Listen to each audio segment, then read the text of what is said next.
Welcome to our educational video series, the 3-minute anesthesia and critical care medicine.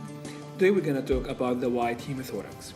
After you finish this lecture, you will recall the differential diagnosis of the white hemithorax and you will learn how to make the correct diagnosis. So let's start.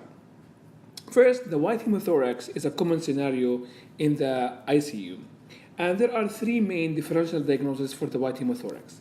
Number one is either pleural effusion, second is the volume loss, and three is a consolidation. These are the three main differential diagnoses of the white hemithorax. But the question is how to make the correct diagnosis and how to pick out of these three diagnoses which one is the correct one. So there's a very simple observation and simple trick. You can look at the x-ray and you can pick which diagnosis is that. You have to look at the position of the trachea or the mediastinum. If you look at the x-ray and you see that the trachea is pushed away of the white side, it's most likely going to be an effusion pathology. If the trachea or the mediastinum is pulled toward the white side, it's most likely going to be volume loss. And if this is the same location, no change in the position of the trachea, this is most likely going to be consolidation. So now let us see this chest x-ray and we can apply the rules that we just went over and see if we can make the diagnosis.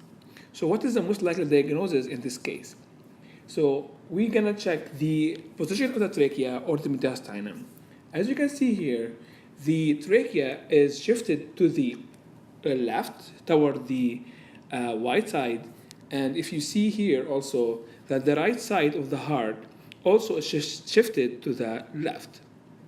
This means that the whole mediastinum and the trachea is shifted toward the white side, and moreover you can check also for the volume in the hemithorax.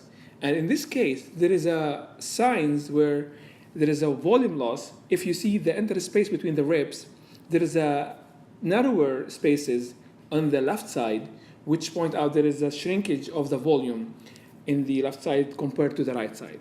And here in this case, it's easy to say it is volume loss secondary to atelectasis. And the most likely etiology for this is the endotracheal intubation. Another sign that you can look at for volume loss is the elevation of the diaphragm. So we know that the right side diaphragm is higher than the left side. But in this case, as you can see, the left side is higher than the right side. And this points at volume loss, so the diaphragm is going higher. What about this diagnosis in this case? Well, it's very obvious that we have white lung on the right side. And as you can see, there's a minimal shift of the trachea toward the opposite side of the white side. And this is going to be most likely pleural effusion. Let us talk about some clinical examples for the white lungs.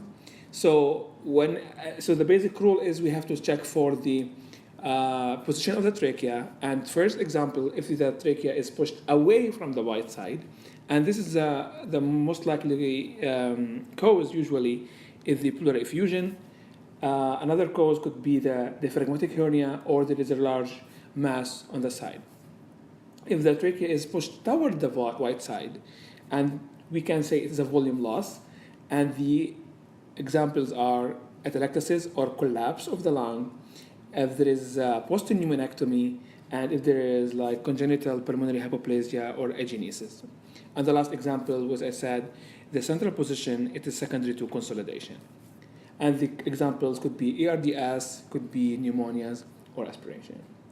So this lecture is based on the very well-known and famous webpage, the Radiopedia. And thank you so much for listening, and please don't forget to subscribe to our channel. Thank you.